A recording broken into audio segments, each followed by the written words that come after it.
pessoal? Espero que estejam todos bem. Na videoaula de hoje, nós seguimos aí com o estudo das substâncias orgânicas, particularmente seguindo o estudo dos compostos oxigenados. Ok? Então, material na mão e vamos lá. Bom, hoje nós vamos começar estudando os éteres, que são também compostos que contêm oxigênio ligado à cadeia carbônica. Certo? O primeiro exemplo aqui que nós temos é esse daqui. Certo? Esse éter ele é o chamado metoxietano. Por quê? Primeiramente, ele é considerado um éter, ele é identificado como sendo um éter a partir da sua estrutura molecular, por conter o que nós chamamos de heteroátomo de oxigênio. Certo? O que caracteriza um heteroátomo é simplesmente um átomo que estaria ocupando o lugar de um átomo de carbono numa cadeia carbônica. Em outras palavras, um heteroátomo divide a cadeia carbônica, divide, na verdade, a cadeia carbônica em duas partes, sendo uma cadeia para um lado do heteroátomo e outra cadeia para outro lado do oxigênio. Ok, gente? Bom, visto isso, nós reparamos que a menor cadeia ligada ao heteroátomo oxigênio é algo que se assemelha a um radical ou ramificação metil, certo? Que nesse caso, o que justifica o nome do metoxietano é justamente o radical metil, que é a menor cadeia carbônica, juntamente com o átomo de oxigênio, o heteroátomo de oxigênio, nós chamamos de metóxi. Legal? Isso explica a primeira parte do nome. Beleza, gente? A menor cadeia, junto com o oxigênio, nós chamamos de metóxi.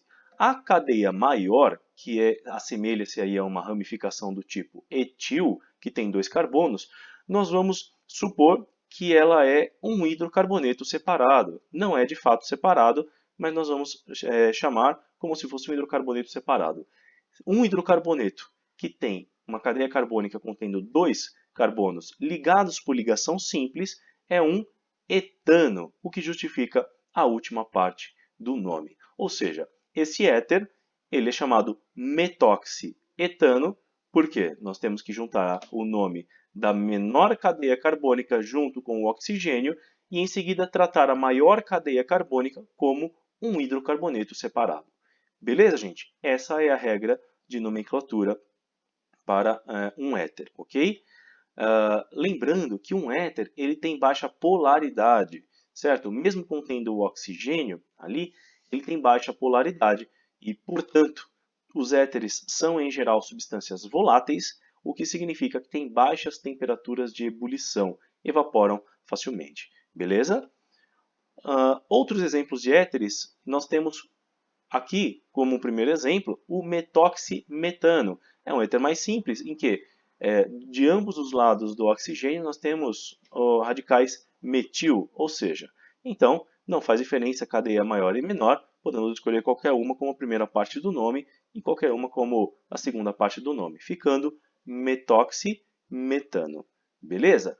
Um nome usual para esse mesmo éter é éter metil-metílico, certo? Porque tem metil de um lado, metil de outro, éter metil metílico ou éter dimetílico. Di porque são dois radicais metil, então é dimetílico. É um nome usual também, certo, gente? Então corrijam no material de vocês que está dietílico, está errado, ok? Outro exemplo de éter é o etoxietano, em que as duas cadeias carbônicas ligadas ao heteroátomo oxigênio são cadeias de dois carbonos cada, ou seja, cadeias que se assemelham a ramificações etil de ambos os lados. Ou seja, o nome também nesse caso, é etoxietano, tanto faz então também qual lado começa primeiro, ok? Porque são idênticos, é uma molécula simétrica.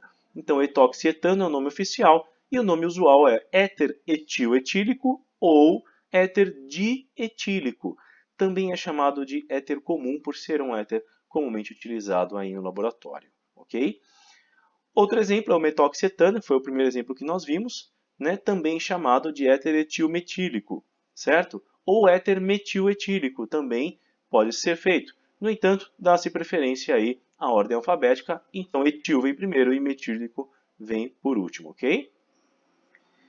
Por fim, nós temos aí o éter chamado de etoxibenzeno. O etoxibenzeno ele tem o heteroátomo separando duas cadeias carbônicas, sendo que uma delas é o que se assemelha ao radical, a ramificação etil, e a outra é o que se assemelha ao radical, a ramificação fenil. O que é a ramificação fenil? É simplesmente o núcleo de benzeno ligado a uma cadeia carbônica na forma de ramificação.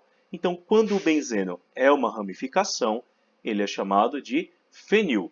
No entanto, aqui inicia-se o nome com a menor cadeia carbônica, que é, no caso, o etil. Então fica etoxi, que é o etil mais o oxigênio. E, por fim, a maior cadeia carbônica, que é o anel de benzeno, chama-se benzeno, porque tratamos como um hidrocarboneto separado. Ok, gente? Então, está aí. Ou seja, esse é o critério de nomeação. Cadeia menor mais o heteroátomo de oxigênio. E, por fim, o nome da cadeia maior, como se fosse um hidrocarboneto separado. Beleza? Agora falando um pouquinho de outra classe de compostos oxigenados, que são as cetonas. Certo? A cetona, ela tem uma característica bastante peculiar, que é o de possuir o grupo chamado carbonila. Nós já vamos ver em mais detalhes o que é a carbonila, mas essencialmente ela é um átomo de carbono ligado por dupla ligação com átomo de oxigênio. Ok? Isso é uma carbonila. No caso do exemplo que temos aqui, temos a propanona. É uma cetona bastante utilizada comercialmente como solvente, principalmente solvente de esmaltes de unha, certo? No caso estético. Nós notamos que o nome segue um padrão também. Prop-an significa que nós temos uma cadeia carbônica de 3 átomos de carbono enfileirados, certo? Ligados por ligação simples. 3 átomos de carbono, temos aí o prefixo prop. E, como eles são ligados por ligação simples, o infixo, a partícula an. Ou seja, o início do nome propan é explicado pela cadeia carbônica contendo 3 carbonos ligados por ligação simples. E, por fim, como identificamos aí que tem uma carbonila, então nós sabemos que é uma estrutura da função cetona. Ou seja, a terminação do nome, característico de todas as cetonas, é ona. Beleza, gente? Então, tá aí. Nós temos a propanona. Essa propanona leva o nome comercial, o nome usual de acetona. É o que nós conhecemos como acetona, compradas aí em farmácias e em mercados. Legal, gente? O nome oficial é propanona. Assim como nós temos aqui um outro exemplo de cetona, em que nós identificamos aí o nome pela seguinte característica. Primeiro, nós temos uma cadeia carbônica que totaliza 10 carbonos no total. Ou seja, a primeira parte do nome é dec, que é o prefixo para 10 carbonos ligados, ok? Para uma cadeia carbônica que contém 10 carbonos. A segunda coisa a notar é que nós temos ali a carbonila, ou seja, o carbono ligado por dupla ligação com oxigênio, a carbonila ocupando o terceiro lugar, ou seja, esse carbono da carbonila é o terceiro carbono da cadeia principal.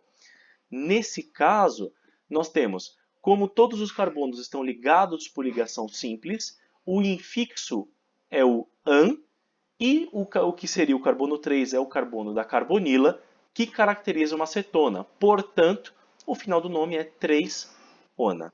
Certo, gente? A decan 3-ona, ela é um feromônio utilizado aí por algumas moléculas de formigas, certo? Produzido por algumas moléculas de formigas em caso de batalha. Ok, gente? Tá aí, é uma cetona. Ou seja, não jogue esse tipo de cetona próximo de formigas que provavelmente você será atacado. Ok? Da mesma forma, nós temos aí quando a carbonila ocupa outras posições, como a posição do carbono 2, a posição do carbono 4 ou 5, nós temos aí a decan 2-ona, a decan 3-ona, que é o exemplo que nós vimos, a decan 4-ona e a decan 5-ona, que é exatamente no meio da cadeia. Tá legal, gente? Bom, isso é uma cetona. Agora, é importante reparar que o que caracteriza principalmente uma cetona é que a carbonila nunca está numa extremidade, certo? O carbono ligado por dupla ligação com oxigênio, ele está sempre ligado a outros 2 carbonos. Esse carbono da carbonila sempre terá 2 vizinhos carbonos. Legal? é isso que representa esses dois R's aqui, ó, no nosso exemplo genérico, ok, gente? Percebam? Então, ó, no exemplo mais simples, nós temos que a carbonila está ligada ao primeiro carbono e ao terceiro carbono, no caso da decandoizona, certo? E em todos os outros exemplos, o carbono da carbonila também sempre tem dois vizinhos carbonos, tá certo? Isso caracteriza uma cetona. Se a carbonila estiver uma extremidade, ela já pertence a uma outra função química que não é cetona, como nós vamos ver adiante. Tudo bem, gente? Agora, última função que nós veremos nessa videoaula é a dos ésteres. Dizem que é difícil, mas nós vamos ver hoje que é muito prático, na verdade. Um éster, ele tem essa cara aqui, certo? O que determina o nome de um éster é principalmente as suas características que nós vamos avaliar aqui também a nível molecular, como nós vimos para os éteres e cetonas, ok? O que caracteriza um éster? Exatamente esse grupo chamado acetila. Ele é muito parecido com a acetona, porque contém uma carbonila sim, e contém ainda um heteroátomo oxigênio, separando duas cadeias carbônicas. Certo, gente? Então, se ao mesmo tempo nós temos uma carbonila e um heteroátomo oxigênio, sendo que o heteroátomo está ligado à carbonila, então esse grupo chama-se acetila. Beleza, gente? E o grupo acetila sempre vai separar duas cadeias carbônicas. A cadeia carbônica que pertence à carbonila, certo? Que nesse caso nós podemos entender como sendo o radical etil, porque contém dois carbonos, ok? E, nesse caso, essa primeira parte já justifica a primeira parte do nome, porque o radical etil, ou seja, essa cadeia carbônica contendo dois carbonos, sendo que essa é a cadeia carbônica da acetila, então nós chamamos a primeira parte do nome de et, porque tem dois carbonos, etanoato, tá certo? Etanoato, porque é a cadeia carbônica de dois carbonos com prefixo et e mais a acetila fica etanoato. Legal? Continuando, né? Todo éster ele tem, depois da primeira parte do nome, a preposição de, ok? E o que justifica a última parte do nome é justamente a cadeia carbônica que segue após o heteroátomo de oxigênio, que no caso aqui seria o equivalente ao radical metil, mas nós adicionamos a letra A no final, ficando metila. Ou seja, nós temos aqui etanoato, porque o et vem dos dois carbonos dessa cadeia, mais a acetila, de metila, porque aqui nós temos uma cadeia carbônica parecida com a ramificação metil. Ok, gente?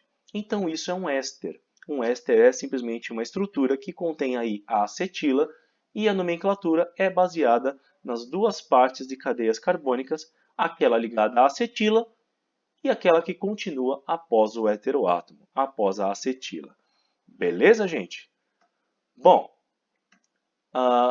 com relação aos ésteres, nós temos aí outros exemplos, como por exemplo aqui o propanoato de propila, propanoato porque nós temos ali três carbonos, incluindo o carbono da acetila, certo? Então fica propanoato de, e a cadeia carbônica que segue após o oxigênio também tem três carbonos, portanto, equivalente à ramificação ao radical propil. Então a terminação do nome é propila. Legal? Ficando propanoato de propila. Os ésteres, felizmente, não têm um nome usual, portanto podemos aprender o nome oficial e usá-los permanentemente, ok? Outro exemplo de éster é o butanoato de isobutila. Butanoato porque 4 carbonos, incluindo o carbono da acetila, e a última parte é um radical, uma ramificação isobutila. Legal? Isobutil. Isobutil. Que nesse caso, no caso do éster, a terminação fica isobutila. Beleza então, gente? Bom, se não entendeu, volta o vídeo e assiste novamente, o que eu recomendo que faça, já que temos várias regrinhas de nomenclatura. Até a nossa próxima videoaula e que a força esteja com vocês. Valeu, pessoal. Até a próxima.